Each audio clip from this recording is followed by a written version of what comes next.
దేవునికి వందనాలు. మీ అందరికీ కూడా ప్రభువు పేరట నా వందనాలు. నేను మీ షారోన్ పద్మ. ఈ బైబిల్ క్విజ్ ద్వారా అనేక మంది బైబిల్ చదువుతున్నందుకు నేను సంతోషిస్తున్నాను.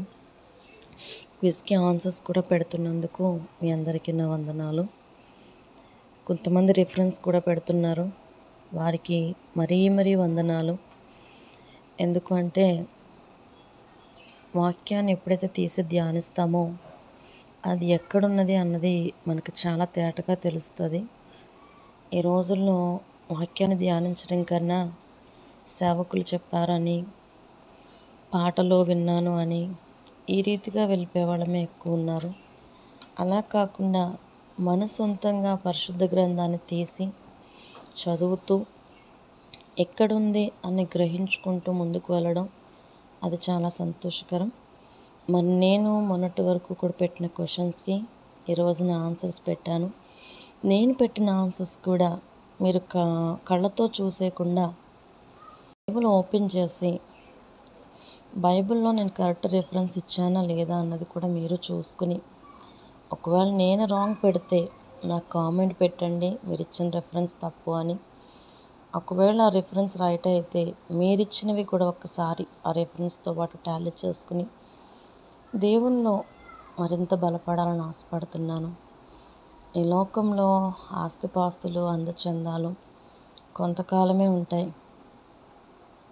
కష్టాలు ఉంటాయి, బాధలు ఉంటాయి, శ్రమలు ఉంటాయి. జీవితం ఉన్నంత వరకు ఇవన్నీ మనిషి జీవితానికి కలుగుతూనే ఉంటాయి. కానీ మనకు ఒక నిబ్బరము కలిగిన ఒక గొప్ప సపోర్ట్నిచ్చే వ్యక్తి మనకు కావాలి. అది మనుషులు మనకివ్వరు. ఒక్కొక్కసారి మనుషులు మనకి ఇచ్చినట్టే ఉంటారు, కానీ మరొక పరిస్థితుల్లో వాళ్ళు మనల్ని ఎగతాళి చేసినట్టు కనిపిస్తారు, హేళన చేసినట్టుగా ఉంటుంది. ఎందుకు అని అడిగితే మనుషుని మనసు ఎప్పుడు ఎలా మారుతుందో ఎవరికి తెలియదు. మారని వాడు, ఎల్లప్పుడూ ఏకరీతిగా ఉండేవాడు, నిత్యమైన ప్రేమతో ప్రేమించేవాడు మన ప్రభువైన యేసు. ఆ దేవుడు మనకిచ్చిన ప్రేమ గ్రంథమే పరిశుద్ధ గ్రంథం. సో ఆ గ్రంథంలో మనం ఆనందిస్తూ మరింతగా ప్రభువులో మనం దృఢపరచుకుందాం.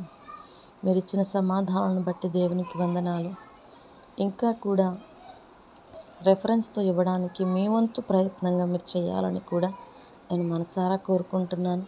ఒకవేళ రెఫరెన్స్ తెలియకపోతే నాకు మామూలుగా ఆన్సర్స్ తెలుసు, రెఫరెన్స్ తెలియదు కదా, నేను పెట్టకూడదేమో అని మాత్రం అనుకోవద్దు. తెలిసిన ఆన్సర్ పెట్టండి. తెలుసుంటే రెఫరెన్స్ కూడా ప్రయత్నం చేయండి.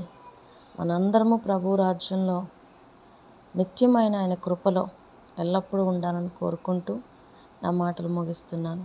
దేవుడి మాటలను దీవించునుగాక. ఆమెన్.